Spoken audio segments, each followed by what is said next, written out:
thing. He was friends with my roommate, but we didn't know each other. Yeah, he was friends with her roommate, but they didn't know each other, and he lived in the dorm next to us. It's all very strange. But anyway, here you go. Todd. Yes. Thank you, Bruce. Yep. Alrighty, so, okay. And don't forget, you can also purchase DVDs of the talks here from Ted, who does a wonderful job for us in recruiting this stuff. Well, so there you go. And without further ado, Michael Ossman will be talking to you about Bluetooth keyboards. Give him a round of applause. Thank you. Thanks, Todd. Thanks, Todd. Can you guys hear me? Excellent. I can hear you too, some of you. It's really a pleasure to be here for Shmoocon VI. Suck it, Emacs. I'm Mike, and I work at the Institute for Telecommunication Sciences at the United States Department of Commerce Boulder Labs in Colorado. And ITS was really cool, and they sent me here, and we do telecommunication research and engineering services for various government agencies. But this work that I'm presenting today is my own. If I say something stupid, when I say something stupid, don't blame the government. I'm here to talk about Bluetooth keyboards, and in particular, devices that follow the Bluetooth HID profile, the Human Interface Device Profile. That was published in 2003. And I'm talking about devices that are following the Bluetooth core specification version 1.2. That might sound a little old to you. Some of you may have heard a few weeks ago that Bluetooth 4.0 was released. But the reason I'm looking at 1.2 is because that's what keyboards use. Keyboards don't use Bluetooth Low Energy that was specified in 4.0. They don't use alternative MAC-PHY 802.11 that was in 3.0. They don't use Simple Secure Pairing that was in 2.1. They don't use Enhanced Data Rate that was 2.0. You have to go back to version 1.2 to find new features of Bluetooth that are actually used by Bluetooth keyboards that are on the market. Incidentally, something else that was published in 2003 is a particular article in an issue of Cryptogram. I'm sure you guys have all heard of Cryptogram, that newsletter that's written by the other Bruce. In 2003, he wrote a little short article on the importance of authentication. And it was kind of saying, basically, encryption's great and all, but if you don't verify who's on the other end of the line, it's kind of pointless, right? So I want to read you a little excerpt. Oh, and it would be nice if I had this out and ready for you, wouldn't it? From this February 2003 issue. Last year, I had a conversation with an engineer involved with security for the Bluetooth wireless protocol. I told him that Bluetooth has only privacy and not per-packet authentication. He responded with the prototypical lame responses. 1, pseudo-random frequency hopping makes it nearly impossible for an attacker to get in. And 2, the range is only 8 feet, so the attacks are naturally limited. I tried to argue the point, but eventually gave up. Then I said something like, I can hardly wait for Bluetooth to become universal because I really want a wireless keyboard and mouse with a base station built into my computer. He said, yes, but you really probably don't want to use Bluetooth for that because then somebody could stuff keystrokes or mouse clicks into your system. Is it really that bad? Can anybody in the parking lot sniff your keystrokes, stuff keystrokes into your PC? The answer is a little bit complicated, and that's why I'm here today. Bluetooth keyboards are generally battery powered, and most of them have a power switch.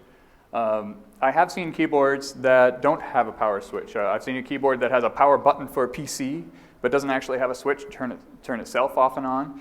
Bluetooth keyboards, most of them have a connect button that puts the keyboard into discoverable mode and allows a host to connect to it and initiate that communication.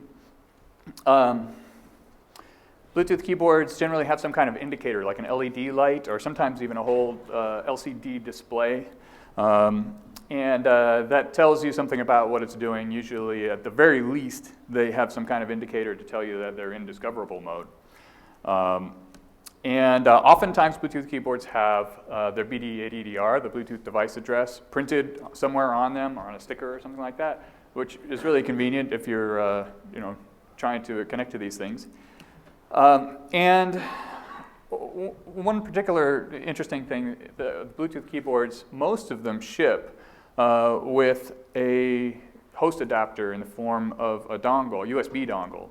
And it's just the same as any other USB dongle you would buy, except that it also has that little connect button on it. And so the idea is you push the connect button on your keyboard, you put your connect button on your dongle, they find each other, and everything starts to work. And that process of connecting to each other is establishing what's called a virtual cable. But realize that virtual cabling is different than pairing. You might be familiar with pairing from other Bluetooth devices that you've used, where it uses some kind of a pin. And the result of pairing is a link key, which is a shared secret between the two devices that can then be used for authentication and encryption down the road. Many times when you virtually cable to HID devices, or a device in a host, many times you are pairing and virtually cabling at the same time, but not necessarily. The virtual cable concept is that your keyboard is plugged into a computer, a one-to-one correspondence. It's only plugged into one at a time is the idea, right? Just like it would be if you plugged it in with a cable. But it's a different construct than pairing. The HID profile, the Bluetooth HID profile, basically it's pretty short. It's only about a 100-page specification compared to about 2,000 for the core specification for Bluetooth. And basically it says what we do is we take USB HID and run it over Bluetooth. So the USB guys have figured out this human interface device stuff. We're just going to take their protocol and run it on top of Bluetooth. And one thing that stood out to me in particular is that encryption support is required for keyboards. It says that right there in the Bluetooth HID profile. And it also says that encryption support is not required for a mouse or for most other HID devices. And keyboards only have to support encryption. They don't actually have to use it all the time. Nowhere in the specification does it say keystrokes shall be encrypted. The HID protocol is in the form of short frames called reports. And an HID report is carried in an L2 cap frame, which is one of the Bluetooth suite protocols. And that runs over HCI, the host controller interface between a host and a host adapter, like a dongle. And that same HID report carried in the same L2 cap frame is carried over the baseband, what's called the baseband interface, which is the air interface between a dongle and a device. So if we're wanting to explore these systems, we kind of have two different approaches or two different avenues that we can take. One is the HCI layer and the other is the baseband layer. And the tools that I'm going to be talking about today kind of fit into two categories. Some of them are HCI layer tools that are based on the BlueZ Linux Bluetooth stack. And the other are baseband tools using the GR Bluetooth project, GNU Radio, and the USRP from Edis Research. And as many of you know, I'm a developer on the GR Bluetooth project, so I've been doing a lot of work on that. But for this talk, I really have focused a lot on what can be done with off-the-shelf dongles and a $10 part and open source software on the left. I'm really interested in what can an attacker do with those really affordable tools, and I'm also really interested in what can a defender do with those very affordable tools. I mean, maybe you assume that your attacker has a USRP or even more sophisticated hardware, but if you're a defender and you're on a budget, wouldn't it be nice to be able to use the more affordable tools to assess your own systems and figure out where your weaknesses are?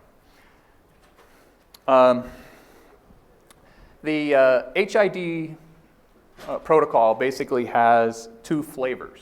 One's called boot protocol, and the other is report protocol. And this comes from the USB HID spec, okay, so for wired keyboards.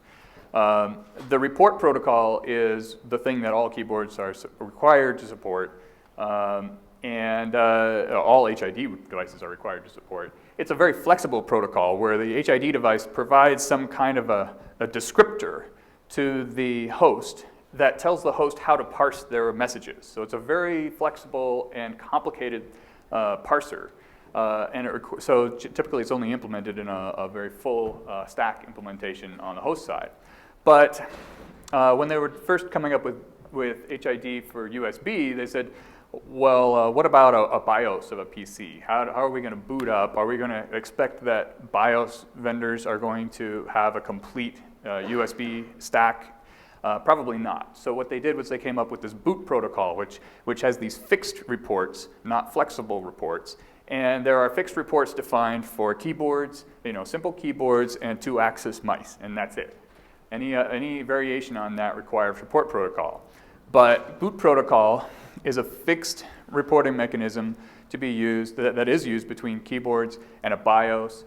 It can be used by the operating system once you boot up, optionally. These are both defined in the HID specification with the idea that boot protocol is available for BIOSes to use. Bluetooth specifies something called boot mode, which is an extension of this idea. When you're in boot mode, when a device is in boot mode, or in particular when a dongle is in boot mode talking to a device, it's using the boot protocol to talk to the device, and it's also probably using USB emulation. So what it does is it tells the host computer, hey, I'm a USB keyboard. It doesn't tell it, I'm a Bluetooth adapter. It doesn't tell it anything about there being Bluetooth connected to the system. It's just saying, I'm a USB keyboard and a USB mouse, in the case of this one, because it's a little dongle that ships with both the keyboard and a mouse. It just basically fools the system, and that allows a boot time. A BIOS doesn't have to have any kind of knowledge of Bluetooth whatsoever. I'm going to show you just a real quick demo here. If I look at my USB bus, you'll see the devices I have on it. I'm going to pop in this little dongle that came with the keyboard and look at my bus again. And there you see those top 3 lines are the dongle. It's actually enumerated itself as 3 devices. It's enumerated itself as a keyboard, as a mouse, and as a dongle. And if I do an HCI config, you'll see I have no HCI Bluetooth devices at all.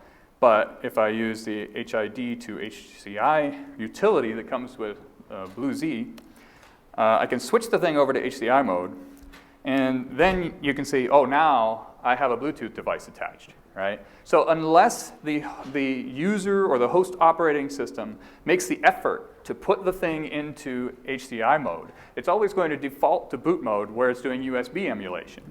And this happens a lot. You put the dongle into the computer, and let's say, for example, you put it into a computer that doesn't have a Bluetooth stack, or it has a Bluetooth stack, but it doesn't actually support the HID profile. And there's a very famous stack that doesn't support the HID profile, and that's the one that ships with Windows XP.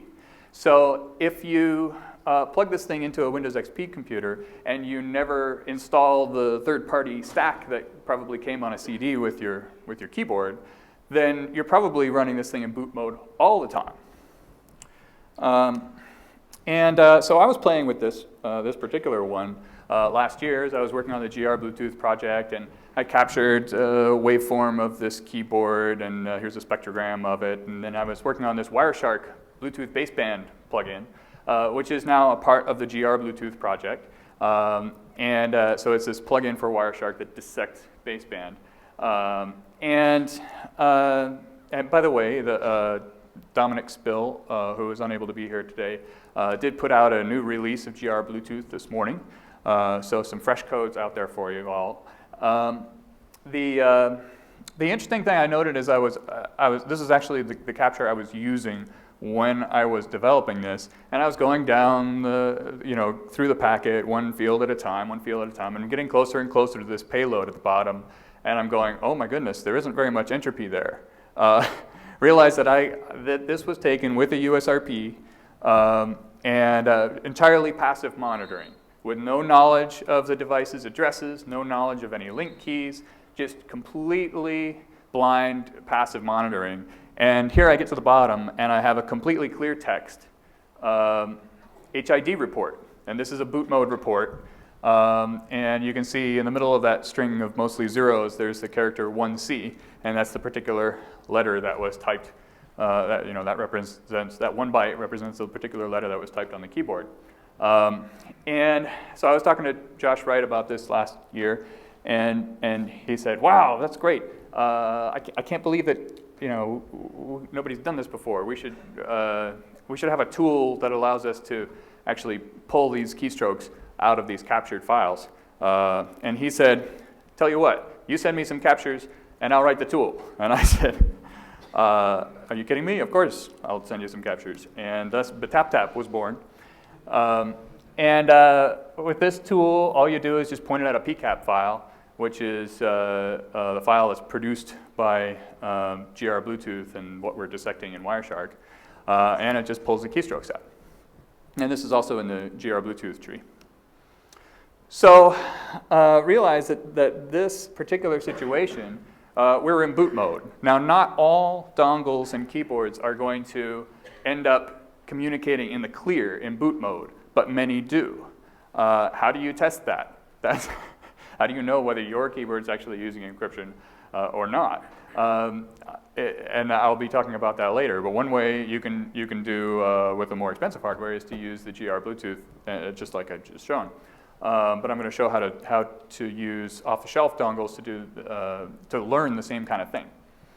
So be careful of boot mode.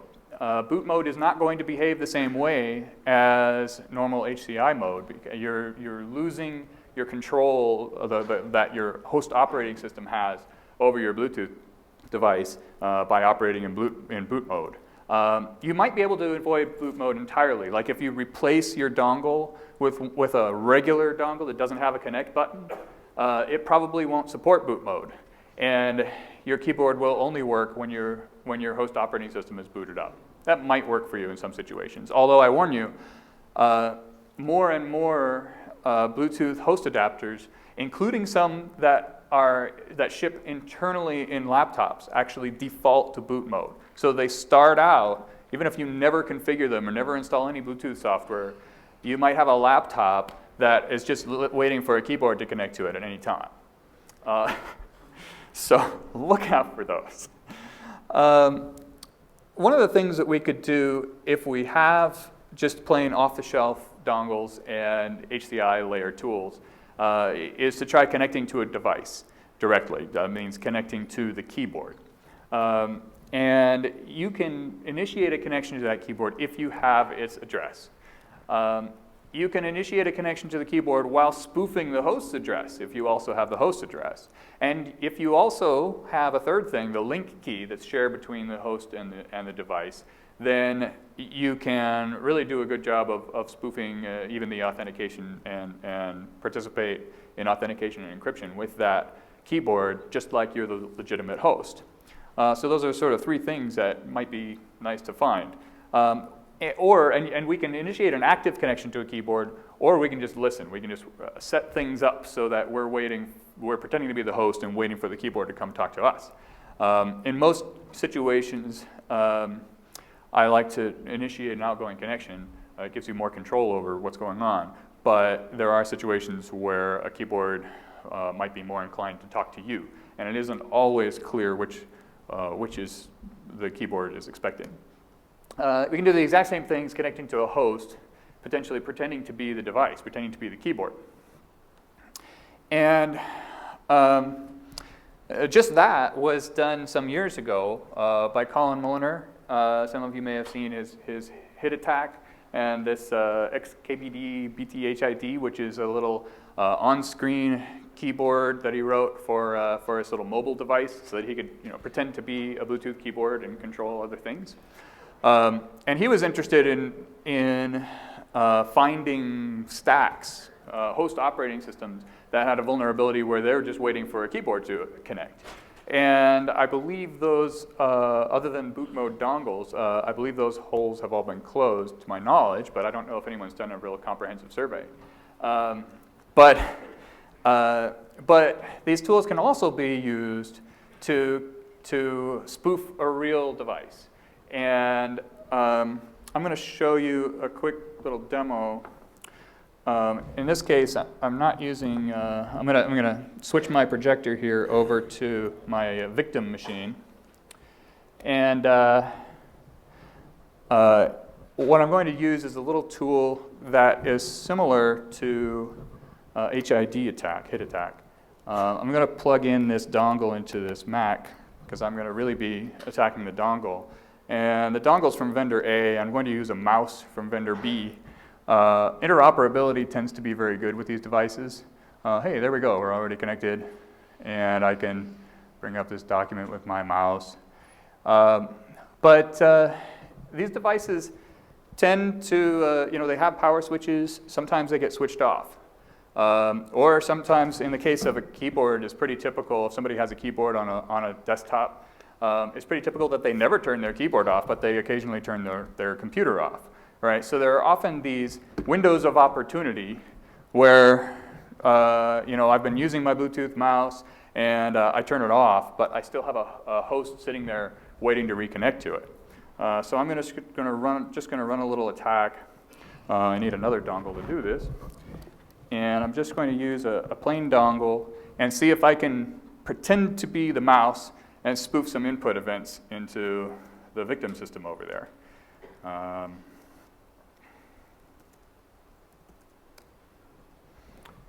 And so I'm reconfiguring oh, here we go. Hey. Okay. So I was, it turns out that you can not only spoof input events into when you're pretending to be a mouse, but you can even spoof keyboard events, okay? Because they're just HID reports, right? And it may be that a host operating system stack filters things out and is smart enough to know that keystrokes shouldn't come from a mouse. But but that's not necessarily the case. And in the case of this dongle, which is in boot mode, it's actually enumerated already to the host as a USB mouse and a USB keyboard. So the host thought there was a keyboard attached all along, right? So what I'm really attacking here is the dongle and its inability to know that keystrokes shouldn't come from a mouse. Note that I'm doing this with knowledge of both the host and device addresses, but not with any knowledge of a link key. Remember that mice aren't even required to support encryption by the Bluetooth HID profile specification. Actually, hosts aren't required to support encryption either, which seems a little silly. But every host that I've seen does support encryption. So I'm going to pop back over to my other machine here for the duration.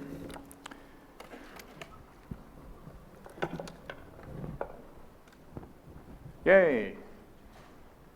It worked. Okay.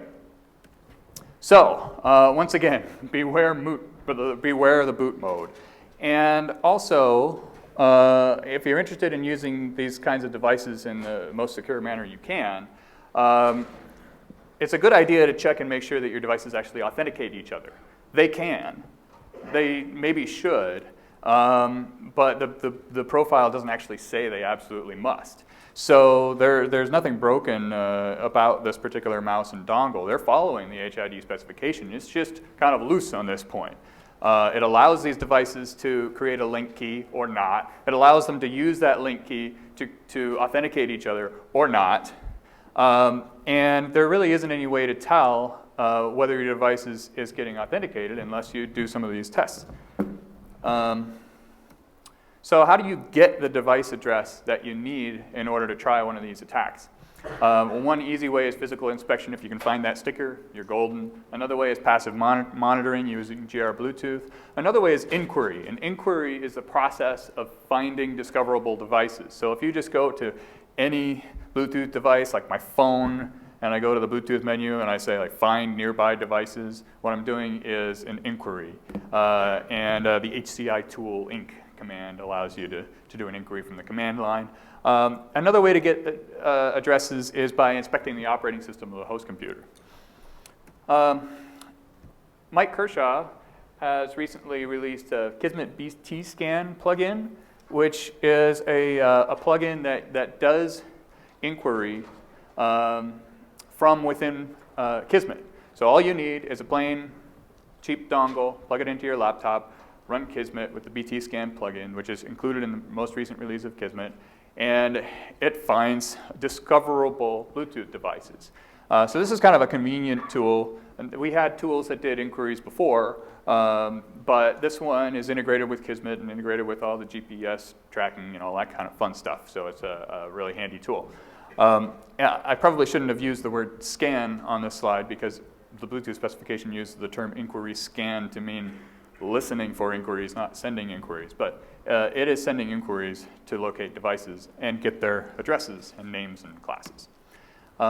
Also, I've been working on, with Mike's help, the Kismet Bluetooth plugin, which is a second plugin for Kismet that is for integration with GR Bluetooth and the USRP. So I'm going to do a real quick demo of that. This does passive monitoring, so you don't need to know any prior knowledge about a device at all, and it doesn't need to be in discoverable mode in order for you to find it. Let me see if this works. This will be the very first field test of the Kismet Bluetooth plugin. Aren't you excited, Mike?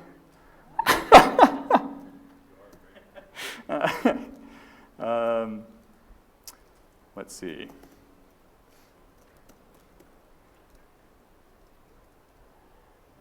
It probably won't work the first time, and I don't really know why.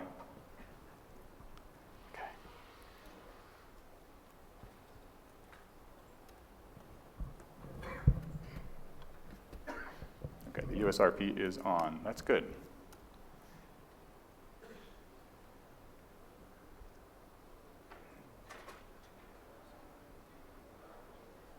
Hey, there we go. Okay, so you can see I've got 3 different PicoNets being monitored here already. One of them I've heard of. So whoever else is running Bluetooth in the room, I don't know, let's see if we can point the antenna around. Did we get anybody? No? Anyone? Oh, there are a couple. Okay, cool. Okay, so that's our first field test of the Kismet Bluetooth plugin. It's very crude. All it does, hey!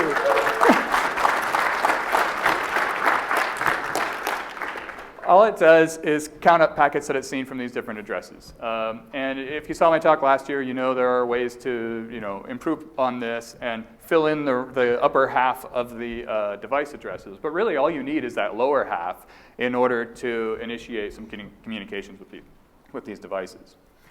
So let me kill this since it's sucking up 100% of my CPU. And I have a little USRP overrun problem to deal with. So those are some ways that you can use to get these device addresses. And if you're a defender and you are trying to assess your own devices, then it's really easy to get these addresses because you can just inspect them or put them into discovery mode and do an inquiry, and you're good. How do you get a link key is a little bit harder. But again, if you're a defender, you have the advantage because you can just go into an operating system and wherever that OS stores its link keys, like the BlueZ stack stores them in their varlib Bluetooth, and Mac OS stores them in the whatever you call those profiles. If you do a defaults command, you can list out your link keys. And so for some, I think my next demo, I'm going to actually be using a link key that I've extracted from a host computer using that technique to test something.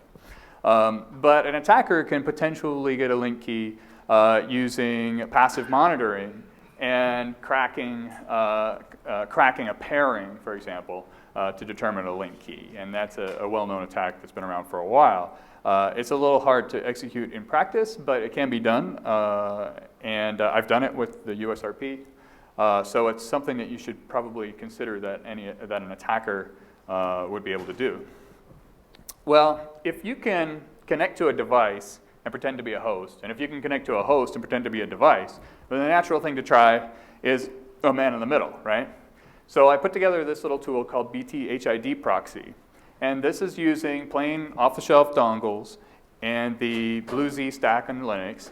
And what it does is it configures one dongle to act like the device and one dongle to act like the host and sticks itself into the middle.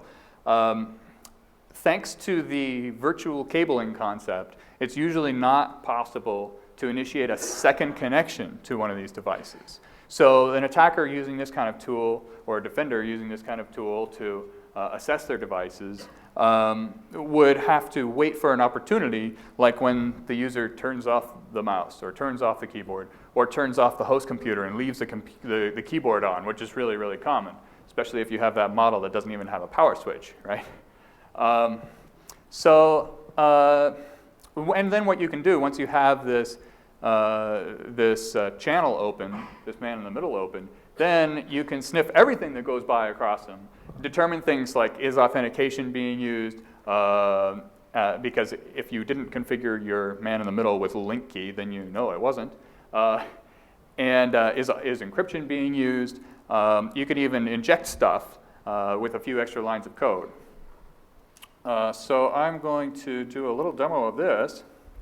What I'm going to do is, I have a keyboard here connected to my victim machine, which you can't see, but that doesn't matter. You just take my word for it that it's connected. And then I'm going to temporarily turn off Bluetooth on this little old PowerBook here. And so I'm sort of simulating turning off the computer. And now this keyboard's sitting here just waiting for somebody to connect to it. So I'm going to plug in 2 dongles to my attack machine. And this is the machine you want to be watching. If I can find, there we go. And I'm going to execute this little demo. The first thing it's going to do is configure one dongle to pretend to be the keyboard, configure the other dongle to pretend to be the host. And now it's trying to use the one that's pretending to be the host to connect to the keyboard, and it just made a connection. Connected to device such and such from such and such. Okay, so now we're connected to the keyboard and we're trying to initiate a connection to the host. But remember, the host Bluetooth adapter is down at the moment.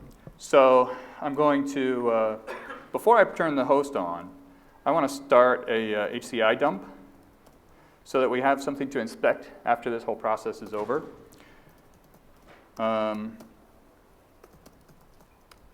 So I'm just going to capture packets on the interface that is talking to the host. And now I'm going to turn the Bluetooth on the victim laptop here. And we should see in our other window, oh, there we go. Yeah, we got the connection to the host. We got the connection to the device. Then we got the connection to the host. And now we've got these packets going back and forth. And if I type something, you can see all those individual HID reports. And so now what I want to do is inspect what really happened by looking at this HCI dump. I'm going to, first thing I'm going to do is use T-Shark. You can use HCI dump, but T-Shark gives you some, or Wireshark gives you some more verbose output from these files. And I'm going to look for the word encryption. Encryption disabled, disabled, disabled. Encryption only for point-to-point packets. Happened in frame 17, which is early on in the connection, before any of those keystrokes went across. So this is a method you can use to verify that, yes, in fact, the host initiated encryption like it's supposed to.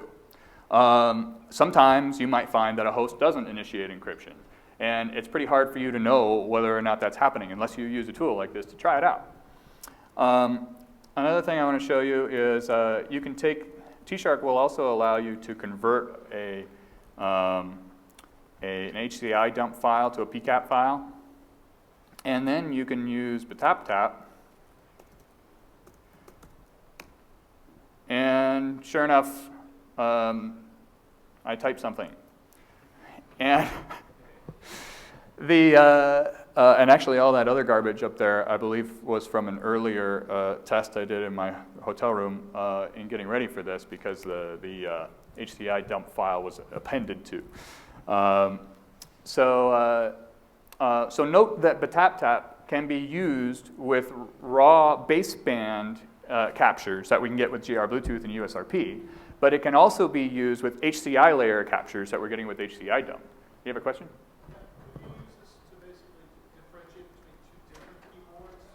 Could you use this to differentiate between two different keyboards? The easiest way to differentiate between two different keyboards is by their Bluetooth device address. The actual characteristics of the report protocol don't vary a whole lot from keyboard to keyboard, although this keyboard is different than some. Like down at the bottom there, that 4347 is the computer asking the keyboard for a particular report that tells it its battery life. So what 37 in hex is actually, I think, the percentage. If you convert that to the decimal, I think that's percentage of battery life in this thing. And that's something that's unique to this particular model of keyboard. So there are some characteristics there, but generally you're going to differentiate devices just by their address. So let's get back to the slides. Back to my tips. Handy tips for secure operation of Bluetooth keyboards. Beware of boot mode. Make sure that you're actually using authentication. And make sure that you're actually using encryption. And the way that you can do that is by connecting to the devices, pretending to be each other, and seeing if encryption gets negotiated. Now, I'm sure a lot of you have heard about the Apple the Apple keyboard firmware attack that was implemented by or demonstrated by Kei Chen at Black Hat last year. Which I thought was pretty amazing. He was able to, he noticed that this Apple firmware update was going over a USB right to a keyboard, and that he was able to modify that firmware in the host computer before it ships over to the keyboard. And there was actually enough room in the non-volatile memory on that keyboard to be able to put some interesting payloads in there, like a keylogger that would record the first 100 keys that you typed every morning or something like that, and store it in the keyboard itself, where it's practically undetectable to anything running on the host operating system. Kind of scary stuff. And he pointed out that the firmware update process works basically the same for both the wired keyboard and the wireless keyboard, which runs on Bluetooth. So I said, well, hey, let's try it over Bluetooth. If I run a man in the middle, then I can find out some things about how this firmware update works. One thing I noticed before even running a man in the middle at all is that there are some extra PSMs, protocol service multiplexers, running on the keyboard. These are to L2 cap basically what a port number is to TCP. So think of these as ports. Port 1 is the service discovery protocol. That's expected. Ports 17 and 19, those are in hexadecimal. 17 and 19 are the HID control and interrupt channels, which together make one HID connection. So those first three are expected, but then those two high PSMs were unexpected. And I don't even know what one of them is for, but the last one is used for the firmware update, which I determined by just man-in-the-middling the thing. And the firmware update sequence looks something like this. It starts out with D1, D2, D4, D5, D6, D7, and then after all that negotiation, the host sends a whole lot of these D8 commands. The D8 commands have a length and an address and the data to write to the actual non-volatile memory on the keyboard, and thousands of these go by, and then it sends that DA0156, and that 56 is actually a simple checksum. So if you want to modify this, all you have to do, if you increment one of the bytes in, if you add 5 to one of the bytes of data, then you subtract 5 from that little checksum at the end. And then you get a little DB00 back from the keyboard that says, hey, I'm happy, I've got my new keyboard, and I'll reboot. And so I tried this out, and it works just fine.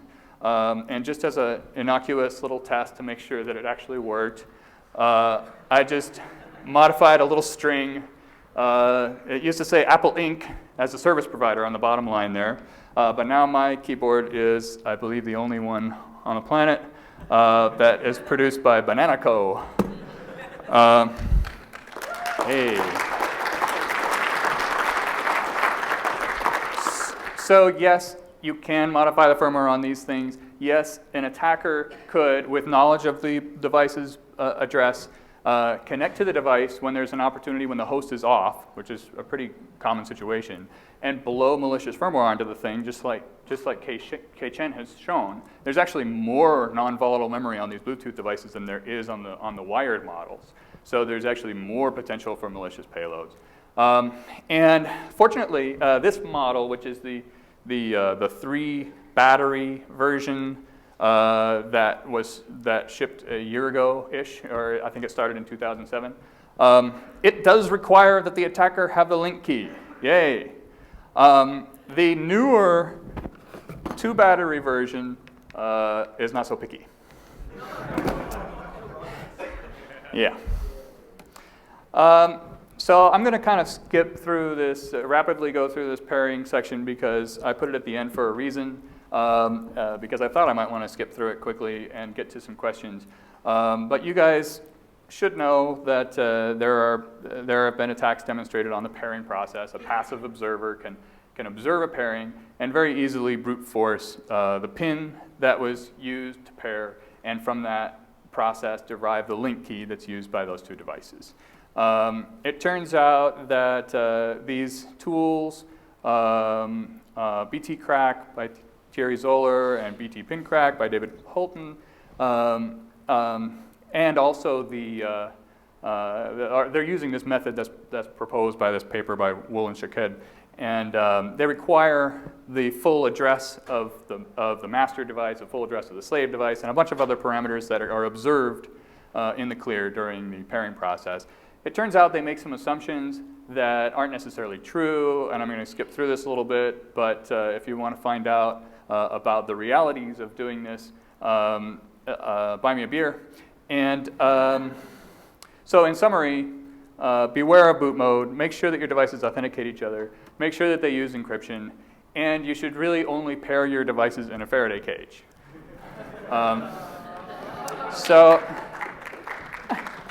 The HID profile says that it should provide a clear value-added security benefit to Bluetooth keyboards over existing wireless keyboards. Okay, and I thought I heard a little chuckle, but whoever was laughing probably hasn't looked at any other wireless keyboards, because I think they actually met this goal. I think these are way better than any other wireless keyboard that anybody's really looked at. But there's a lot of room for improvement, obviously. And in the future, a couple of things I want to note. One is that the one big tool that we don't have is a tool to do baseband injection. With the GR Bluetooth project, we can do baseband monitoring, but not baseband injection. If we had baseband injection, then you can pretty much ignore any advice that I might have for you. There are all sorts of attacks that become possible that would pretty much make any Bluetooth keyboard fall over, no matter how well it's implemented. So if you have a conservative security policy where you want to assume that your attacker has baseband injection, then there's really nothing you can do to protect anything that is following the HID specification. Another thing I want to mention for the future is the Bluetooth low energy specification, which is part of it has just been published and the rest is coming soon. It looks to me like it might be interesting to keyboard manufacturers, and it may be an opportunity to be, there probably will be a new HID profile written for it, I'm guessing, and that might be an opportunity to give us a wireless keyboard standard that we would all want. So big thanks, Josh Wright, Dominic Spill, Mike Kershaw, Kei-Chen. I couldn't have done it without all these guys. And slide links and code are up on that site, I think. If it's broken, let me know. Thanks, guys.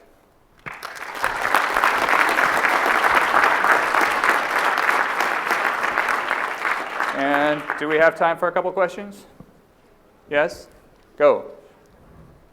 So you're putting a lot of faith in people actually being near their computers for any time. A lot of the stuff can be ignored. You can directly attack if somebody goes on a coffee break or to the restroom or out on lunch in an office environment. Mm-hmm. So you didn't mention that, but how much of a factor does that make it easier to just make this work? The question, if I heard it right, is how much easier is this stuff, are these attacks, considering that people tend to get up from their computers for brief periods of time and go on a coffee break or something like that. I think there's a big opportunity for physical attacks. I mean, just being able to like go up to somebody's keyboard and look at their Bluetooth device address and walk away is a big win for an attacker. But from the over-the-air interface, you're not really going to get an opportunity as an attacker to get in unless one of those devices is actually turned off or moved out of range. One more follow-up question. Uh-huh. If you plug in a dongle for a USB keyboard, but the person doesn't have a wireless Bluetooth keyboard, if they're typing on their normal keyboard, will those get repeated across? Oh, the question was if somebody has a wired USB keyboard and also a dongle for a Bluetooth keyboard, but they don't even have a Bluetooth keyboard attached, right? They just have a dongle. Yeah, right. If an attacker just stuffed it in there, for example, do the HID events generated by the wired keyboard actually get repeated out over the air? And the answer is no.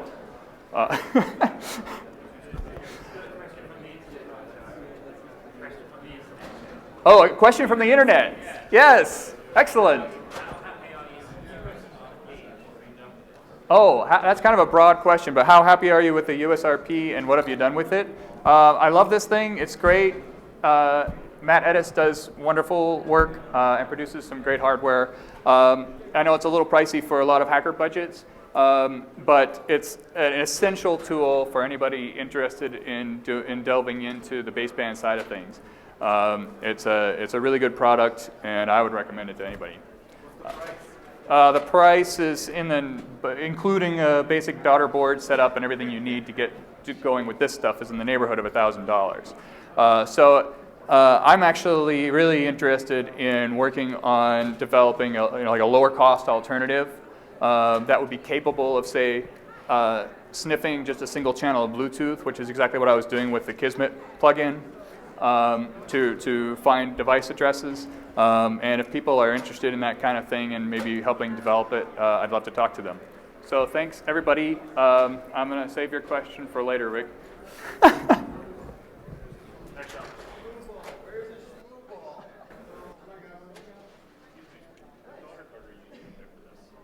In this case, I'm using the Xceiver 2450, which is the 2.4/5 gig.